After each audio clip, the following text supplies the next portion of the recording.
MMDA is back to physically apprehending erring motorists after the Supreme Court suspended the No Contact Apprehension policy.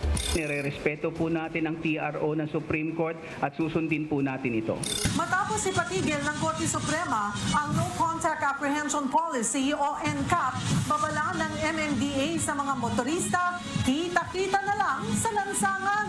Si MMDA Task Force Special Operations Chief Bong Nebriha nagbabala na sa mga motorista. Sabi niya, wala raw problema kung walang NCAP. Ngayon pong na-TRO po ang NCAP ng MMDA, yung traffic enforcement po natin patuloy pong manghuhuli through physical apprehension po. And now that the No Contact Apprehension Program is suspended, motorists wonder what happens next. For already paid fines, will there be a refund? And do violators still need to settle unpaid dues? We clarify with the MMDA in this episode of The Chiefs.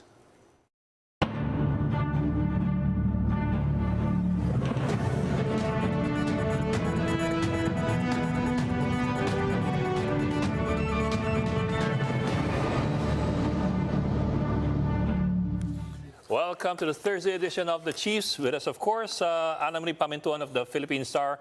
And, Luchi Cruz-Valdes is not joining us tonight. Ami, kamusta kayo dyan? At anong banasor nyo?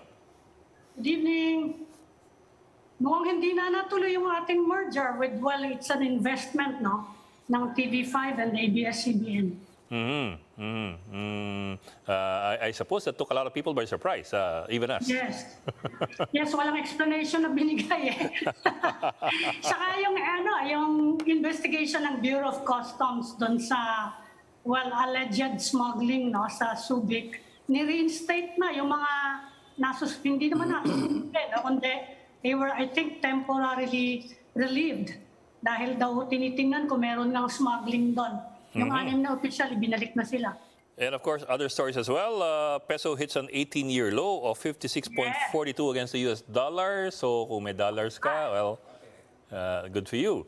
Also, Cebu City is insisting that they will still continue. Papatuloy daw, sabi ni Mayor Rama, papatuloy daw nila. In the meantime, di ba, sinuspindi muna habang nakikipag-usap kay Benhur Abalos. Yun ang sabi ni Abalos. Pero sa laging handa kanina, ang sabi ni Mayor Rama, bakit nila sususpindihin? Itutuloy niya. So magkaiba sila ng istorya. Oo nga. Tingnan natin. I-refer pa daw sa IATF, di ba? Yeah, that's according to Benhur Abalos. Sabi niya, nag-agree si Mayor Rama na ipatigil muna until mapag-usapan sa IATF. Pero ang sabi ni Mayor Rama, sa laging handa niya sinabi, na no reason for him to put a stop to it. Tuloy daw yung EO number 5. And lastly, Super Typhoon Henry. Mukhang inangkin na rin niya si Typhoon Gardo o si Depression Gardo at lumaki sila. At magkakaroon tayo ng monsoon, mag-ingat-ingat, baka magkabaha, magka-landslide dun sa mga tatamaan, of course. Yep. And of course, our topic for tonight, we are going to start off with the MMDA and the No Contact Apprehension Program, as well as yung mga fines from the NCAP. Dami natin pag-uusapan at kasama natin mamaya, after the break, ang tagapagsalta ng MMDA. So do please stay with us and keep it here on One News.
Welcome back to the Chiefs on One News. Lots of questions after the Supreme Court suspended the No Contact Apprehension Program. And here to answer them is MMDA Spokesperson, Attorney Cris Saruca Jr. Attorney, magandang gabi and thank you for joining us. Welcome to the Chiefs. Magandang gabi po at good evening po sa mga viewers. Good evening. Good evening po. Good evening, ma'am. Yes, sir. Yes, sir. Sir, well, malino naman na may TRO ngayon, so pansamantalang tigil yung NCAP. Ang tanong ng marami na mukhang medyo nagkakagulo dun sa interpretasyon, ano mangyayari dun sa mga nahuli bago mag-TRO? Sila ba'y kailangan magbayad na o hindi pa? Kasi you were quoted as saying earlier that they have to pay the fines. Pero I think yung spokesman ng Supreme Court, ibang sinabi. Sabi niya, let us wait for the actual pronouncement of the SC on the main petitions. Well, wala naman po actually conflict na sa naging pahayag ng ating spokesperson ng Supreme Court and our previous statement. The temporary restraining order which was issued by the Supreme Court was immediately effective and continuing until further orders from the High Court. So dated August 30 po yun. So immediately din po upon receipt and knowledge ng MMDA na may TRO na nga po, nasakop ang MMDA, we immediately suspended the implementation of our NCAP. So ang nabanggit po natin doon, anything prior to August 30 na nai-issue na pursuant to the NCAP of MMDA would remain subject to the further pronouncements of the Supreme Court po.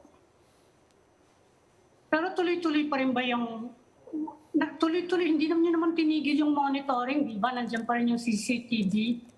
Ang tinatanong ng mga tao, in between now and January, kung kailan magkakaroon ng oral arguments, nare-record pa din daw ba yung mga, nare-record pa ba yung mga nangyayari sakali at kung sakasakali, baka maging delayed yung kanilang fine later. Mahuhuli pa rin sila. Hindi na po tayo nanghuhuli using our CCTV cameras in the major thoroughfares, pero hindi po natin hininto ang paggamit ng mga CCTVs for purposes of traffic management po. Nakikita po ng ating mga cameras kung saan po may mga choke points. So this would prompt our traffic discipline office na mag-redeploy po ng mga traffic enforcers kung kinakailangan. Makikita rin po dito kung may vehicular accidents, kung meron pong pagbaha. At nasa metro base din po natin ang control ng ilang traffic signals po natin. So pwede pong maging gamit din po yan. At the same time, nasa metro base din po, part of the NCAP system, yung ating pong hotline 136 where our friends and citizens can call just in case may pangangailangan po sila sa MMDA. So nag-monitor po kayo ngayon. Ano yung napansin nyo? I know it's only the first sandali pa lang naman tong TRO na to. Pero ano ba yung napapansin nyo? Tuloy-tuloy pa rin ba naman ang pagsunod ng mga motorista sa mga traffic rules?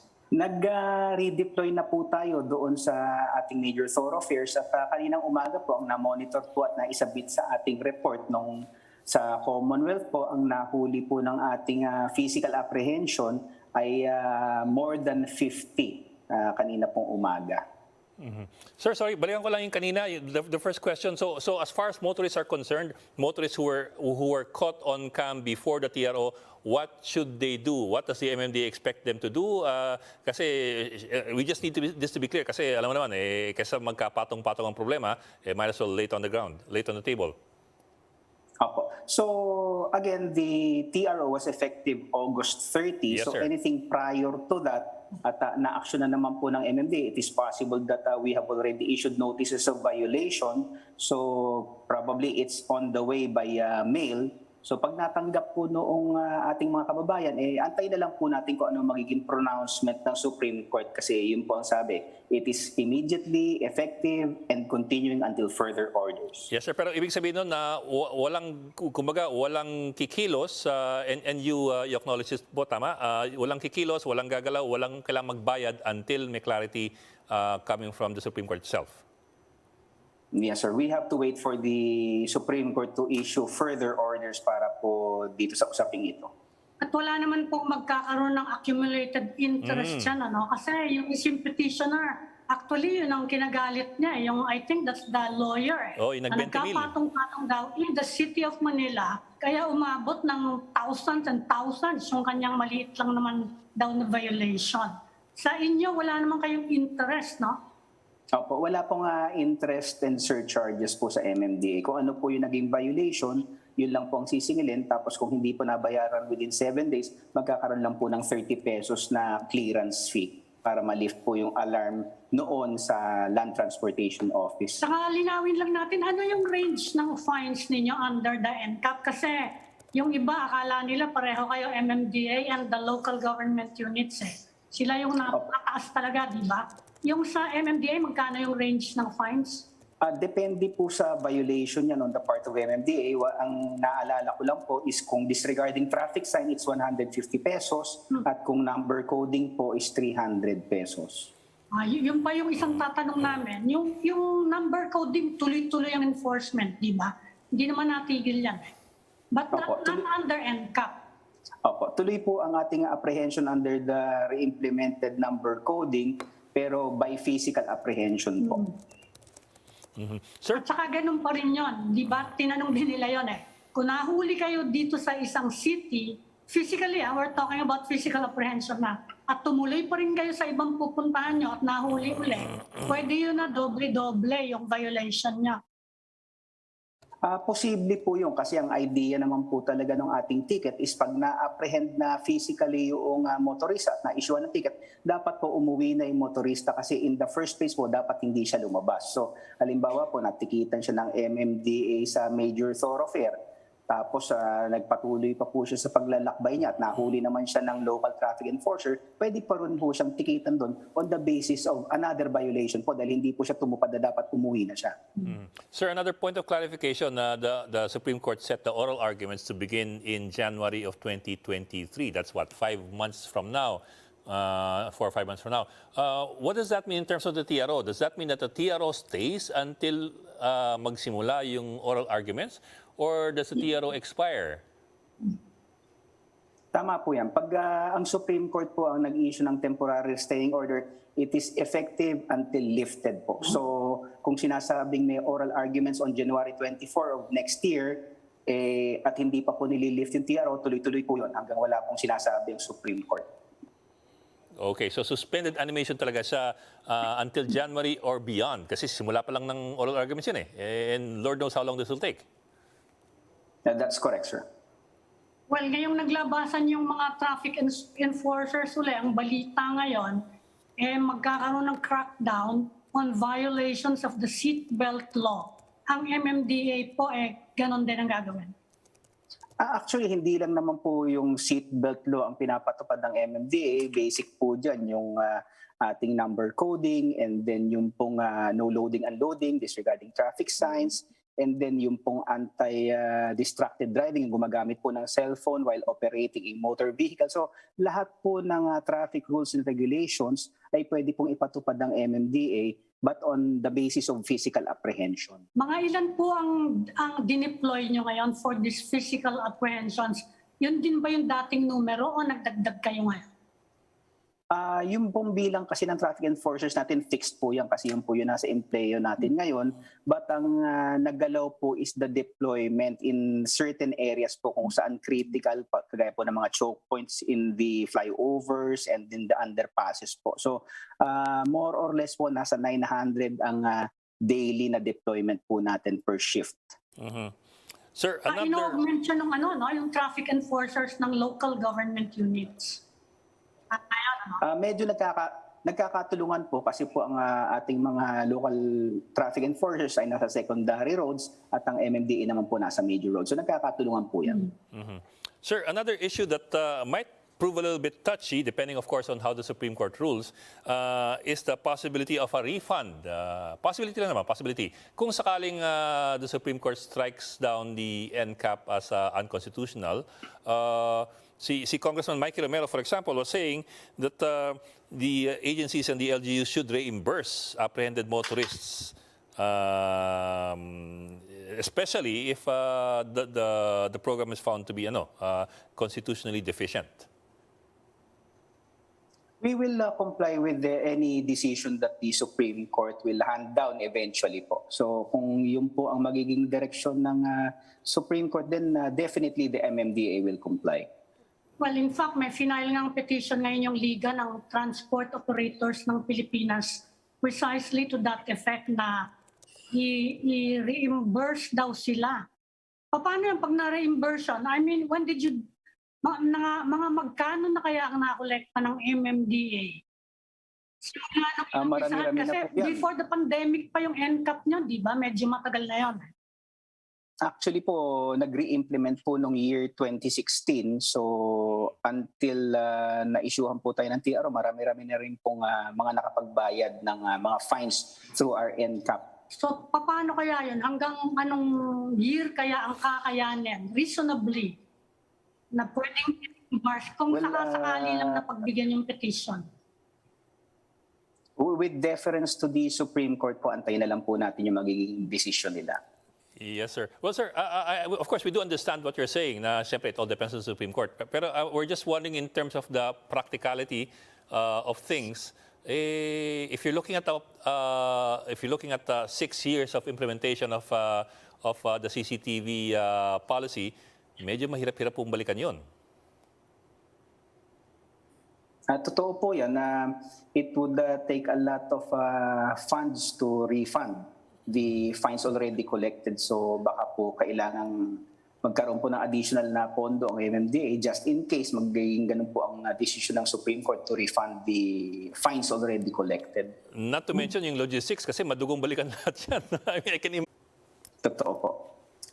Meron na ba kayong pag-uusap ng mga local governments? 6 lang naman yan in Metro Manila eh. Na kung sakasakali, gawin nyo na lang uniform yung rules ninyo, yung fines ninyo, yung offense, saka depende sa offenses, di ba?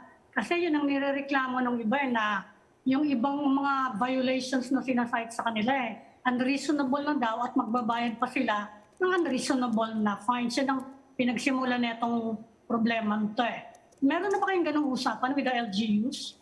Nagkaroon po ng initiative ang Land Transportation Office na kausapin po ang mga concerned LGUs at last week po nakasama rin po tayo sa isang meeting kasama po ang DOTR at LTFRB at nabanggit naman po ng LTO na nakausap na po nila yung mga ilang LGUs at amenable naman daw po sa necessary adjustment as will be agreed upon. Yung usapan nyo, are you planning to consult as well the transport groups? Kasi halos siya lahat na yata ng transport group.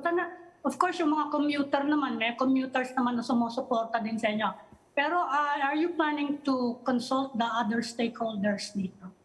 Definitely po, kasi at the end of the day naman po, the MMDA just wants to have an efficient traffic management. So this is a public service and the public needs to be consulted po kung kinakailangan. Yes, sir. Sir, I was also wondering kasi yung paggamit ng CCTV for arresting or at least for catching traffic violators, it's used all over the world.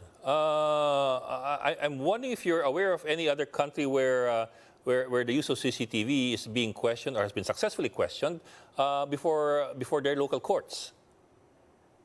I am not aware of any challenge to the use of technology for purposes of traffic management and apprehension. In fact nga po, tama kayo na even the first world countries are using that. In Europe, in the US, ginagamit po talaga yan. So, kumbaga best practice na po yan ngayon sa traffic management.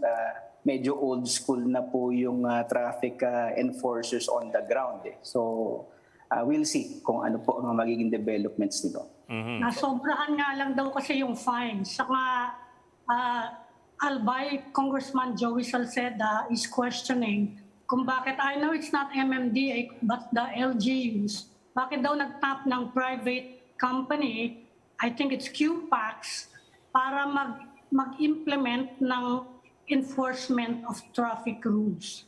Yun ang tanong daw. Opo. We'll leave that up to the concerned LGUs to answer po. Although, sir, at the same time, kasi there's also the question of privacy. I think that was one of the main points that was raised by the attorney who filed the petition to the Supreme Court. Ang sabi niya, parang his private personal information was was passed around by different people, even to those who were not supposed or not authorized to have access to them. So ayun I don't know if it's going to be a constitutional issue per se, or if it's going to be an issue of privacy and due process. Those may be two different things here, three different things. Opo, that will be again subject to the Supreme Court ruling po. It may be possible na there is a data privacy issue involved. Insofar as the MMDA nga po, again, we will comply with whatever the Supreme Court will decide. Sa ngayon, siguro naiisip nyo na rin, attorney, na kung ano yung mga pwedeng gawin kahit wala pang Supreme Court ruling. Halimbawa, merong mga nagsasabi mag-conduct daw ng mga seminar on ito yung mga basic traffic, yung mga posibleng mangyari kapag nangyari itong mga traffic violations na sinat-cite sa kanila. Is that a feasible suggestion? Medyo marami-rami ang mga motorista natin dito.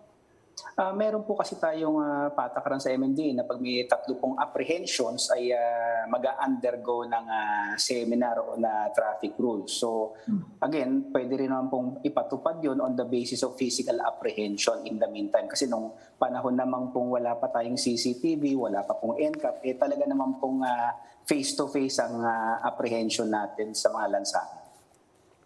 Pero sa NCAP kasi ang fina-fine yung yung naka-registered owner. Hindi yung driver. Yan ang problema. Tama po. Okay. Maraming salamat. MMDA Spokesperson Attorney Cris Saruca Jr. Sir, maraming salamat for joining us tonight.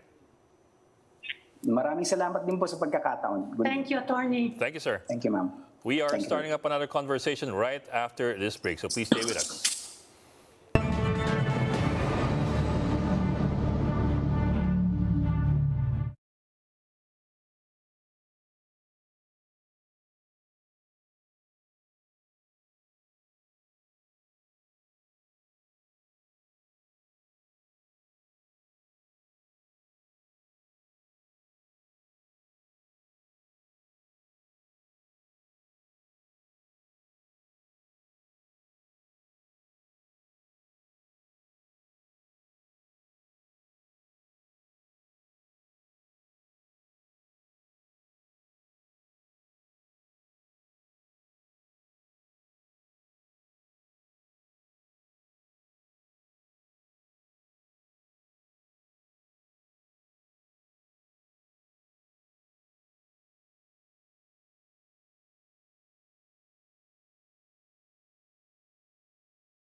House of Representatives begin deliberating on budget allocations for 2023.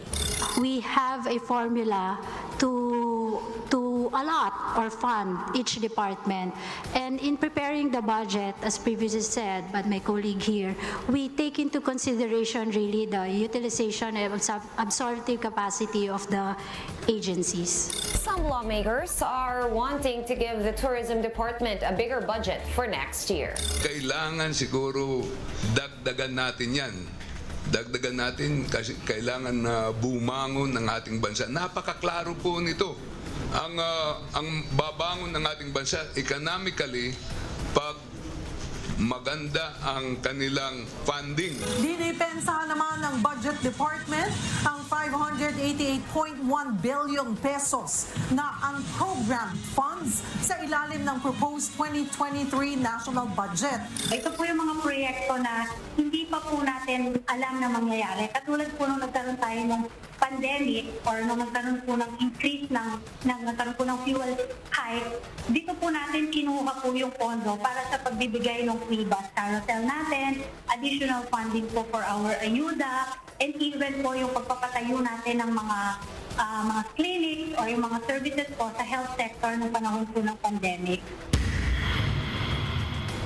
Welcome back to the Usapan with you. Pero let's start off with the ito nga budget season, usapang kaperahan at mahilig kayo manghimay ng budget eh. Let me start off with some select offices that seem to have gotten quite a chunk of the budget proposal under the National Expenditure Program. For example, yung office ng Vice President is getting 2.2 billion pesos in the proposed NEP. A huge jump from the previous 702 million budget in 2022. Your thoughts on this? Well, I think we should be able to ask the office of the Vice President to justify the increase in allocation for the office of the Vice President. I even understand that there is also a confidential fund embedded in that appropriation. We will have to check on that, and we will have to ask the proper questions. But before I proceed, let me just say that any discussion of the budget process must proceed from the recognition of the constitutional authority of the Congress, particularly the House of Representatives, in the enactment of the General Appropriations Act. The President, the Congress has the power of the purse, but the President has the power to disburse. But lately, the executive has been attempting to annex the power of the purse to the power to disburse.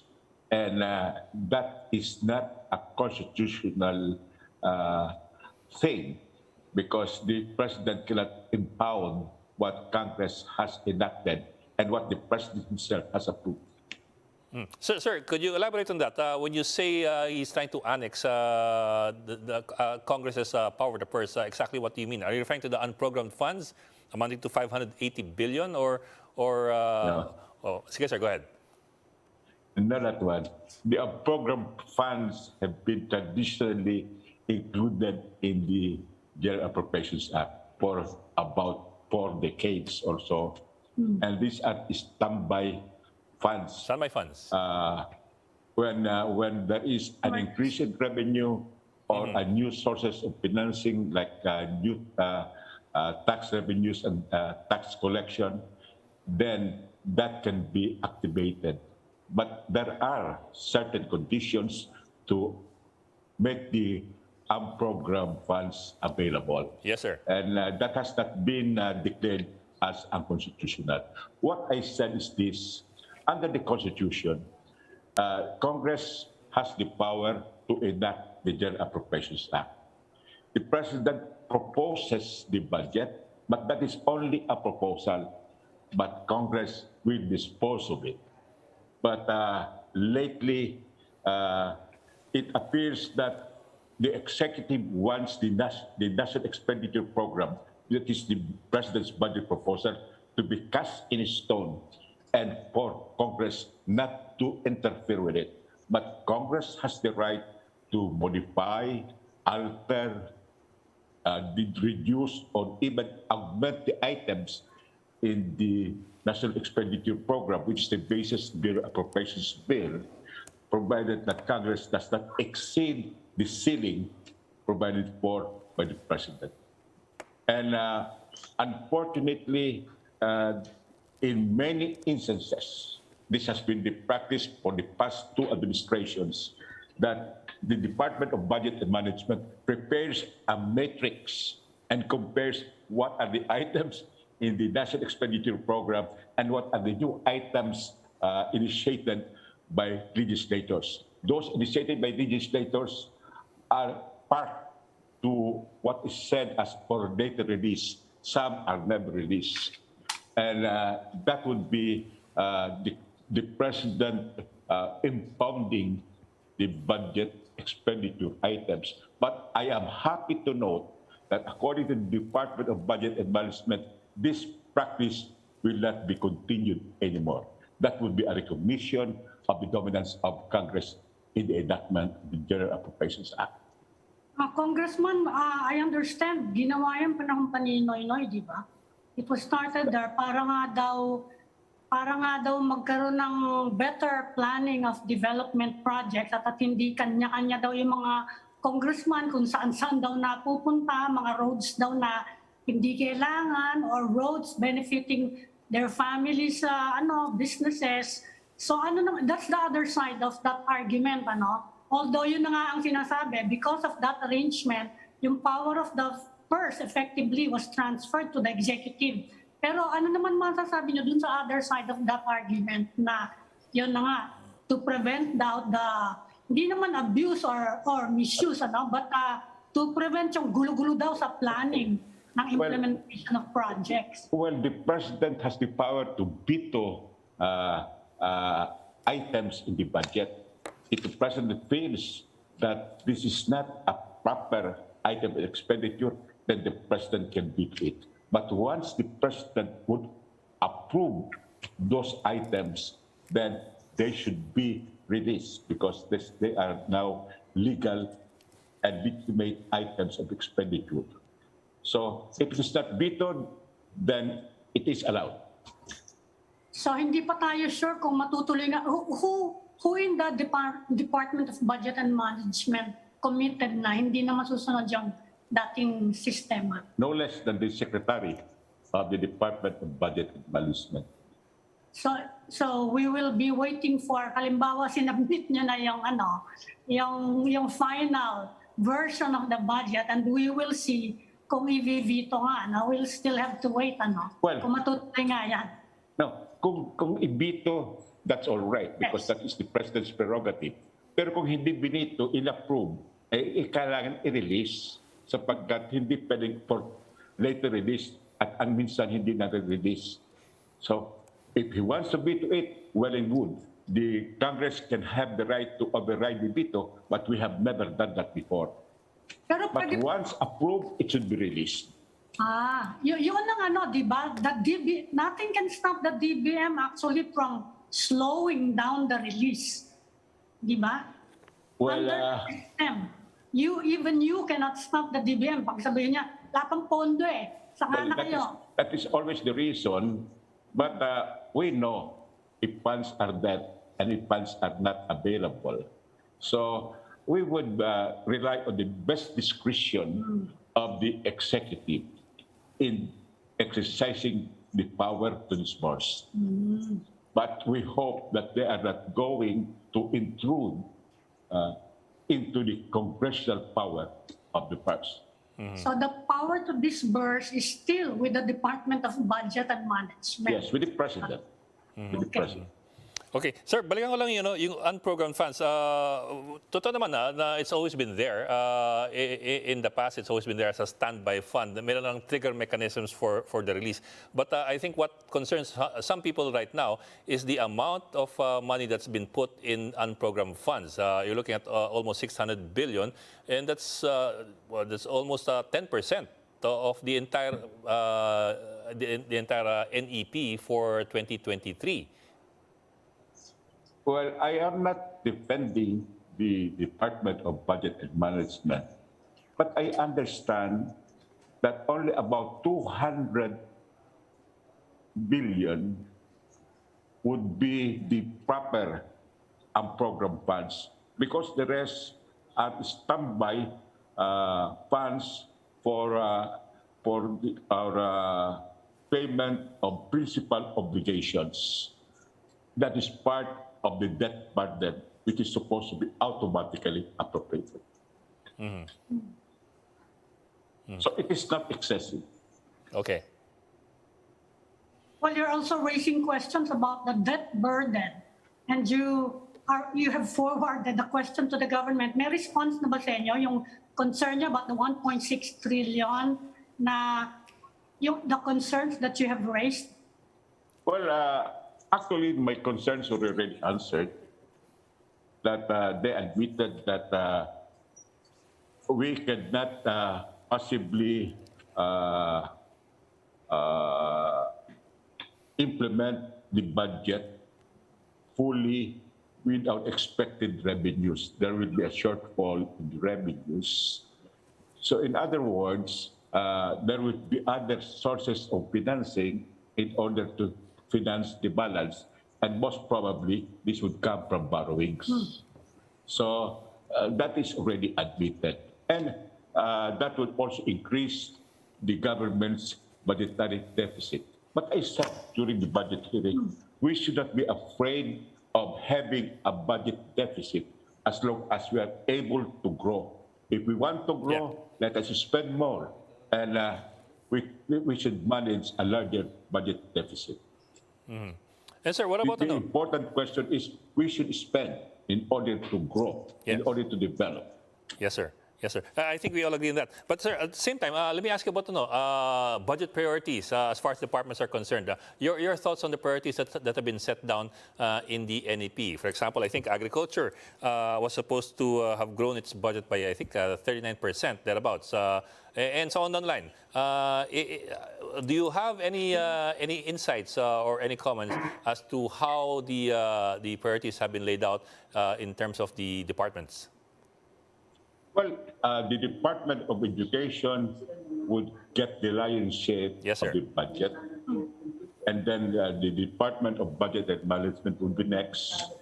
And I think the Department of Transportation and Communication, Department of Transportation. And I support the increase in the budget of the Department of Agriculture. Because for a long time, the budget for agriculture has been marginalized. It was so small. That is why we have now a problem on production and assistance to farmers and producers of farm products. That is a welcome development, and I hope this increase in the budget of agriculture will be put into the financing of our farmers and fishers folk, and at the same time increase the production, because this is very important to fight the inflation. You can increase the budget, pero nandun ba yung absorptive capacity? I ask that kasi yung mga senator, maya pinapagalitan yung mga nandun sa mga bureaus. Yung pinaka-latest, yung Bureau of Fisheries and Aquatic Resources, hindi daw ginagamit yung pondo for boosting the salt production industry. You think mayo-utilization if you increase the budget? I think with the emphasis on agriculture, the bureaucracy will be able to absorb this and use the same. But Congress should be able to exercise its function to monitor the implementation of the budget by the executive. We have that function, and we should be able to use it. What about yung sa appropriation for the health sector? Are you happy with it, or would you like some other areas in the health sector to get more funding? I think health should always get a more adequate funding. And if there is any move on the part of the majority to increase the appropriations for health, I would be supporting that as an opposition member. Okay. Sir, go ahead, Ami.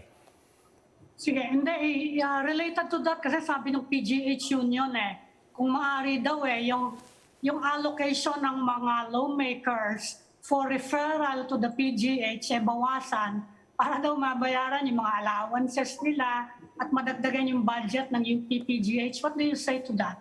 Well, I think we should put that in context.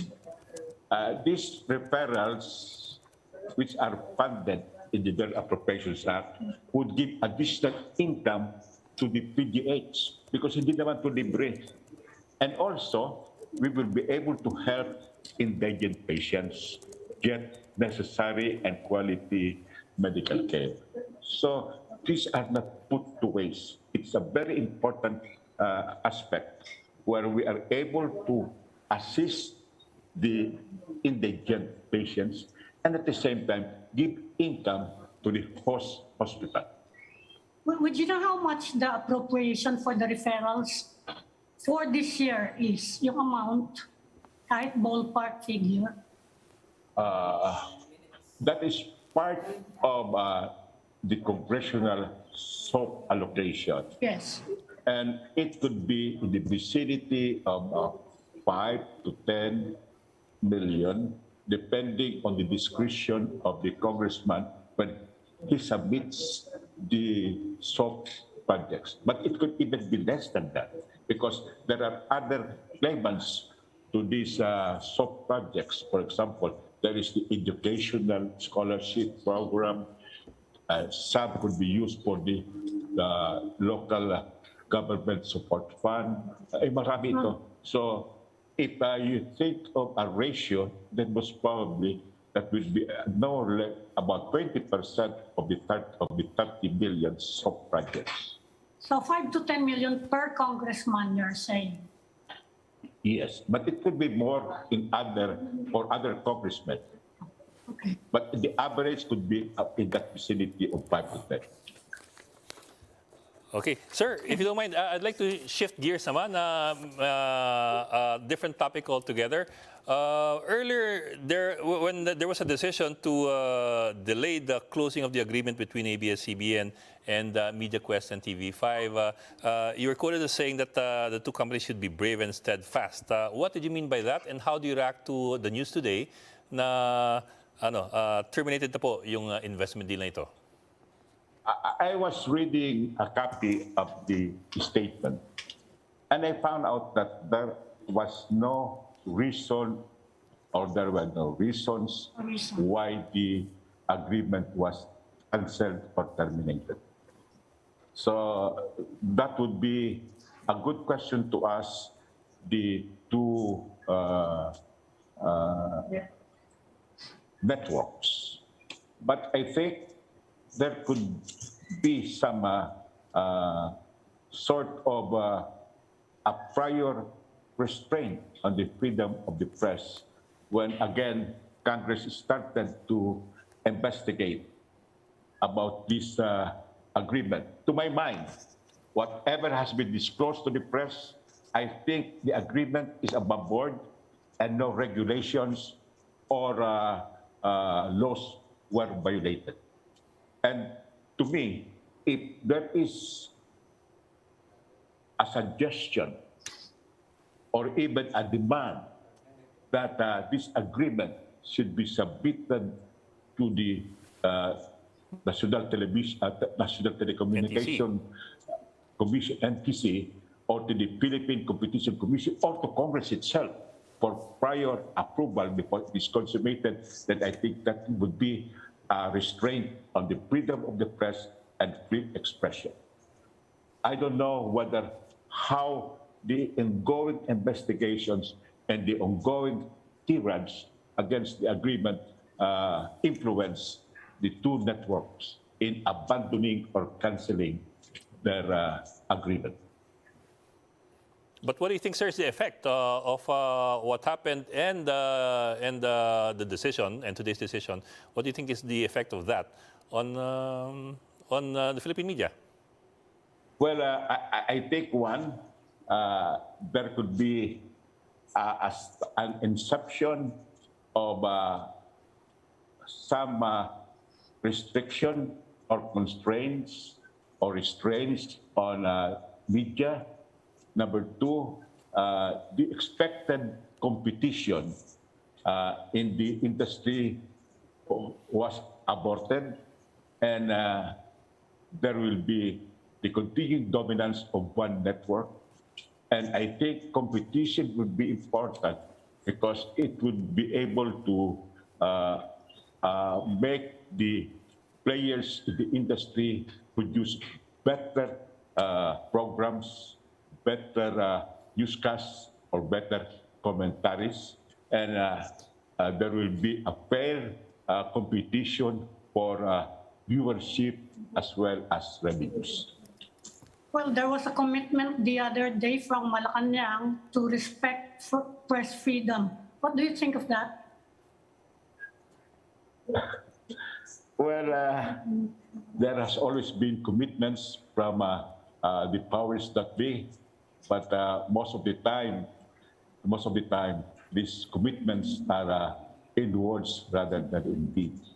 We will have to see how events would unfold, where that commitment to press freedom will be followed or whether it will be derogated.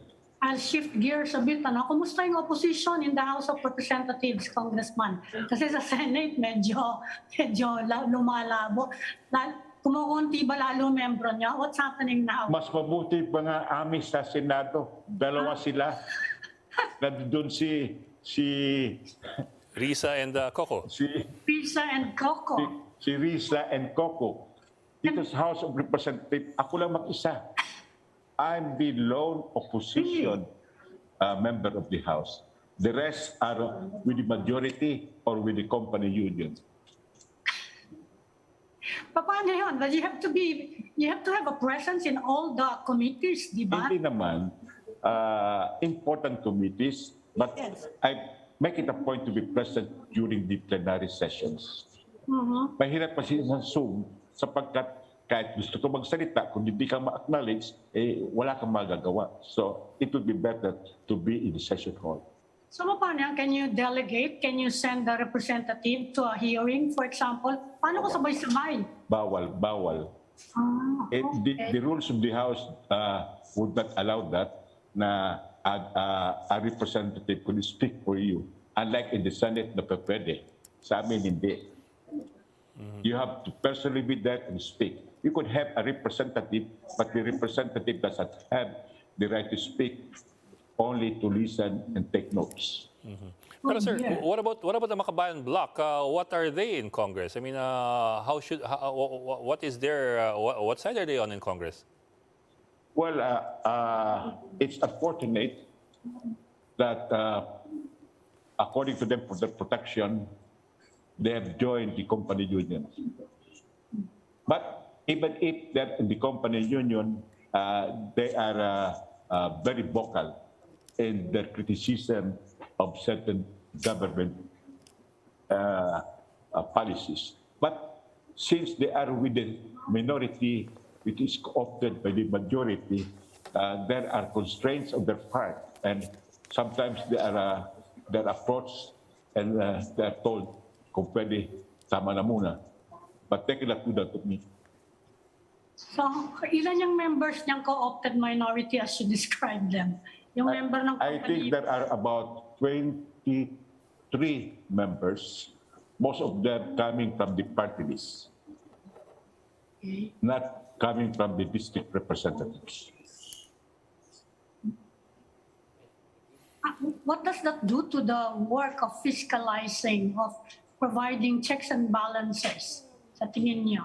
That doctrine of checks and balances of fiscalizing has been destroyed by that practice of the majority appointing the minority leader. But it happened in the 18th Congress as well, di ba? Yes, not only in the 18th Congress, also in the 17th Congress, and even in the 16th Congress. So for 3 Congresses, Yes. this has been happening. And I think we should be able to, once and for all, stop that practice and go back to the past when the minority leader is elected by the members of the minority, or the minority leader is the candidate who did not win the speakership. The second placer. Who can initiate that reform? Well, I've been trying to do that, but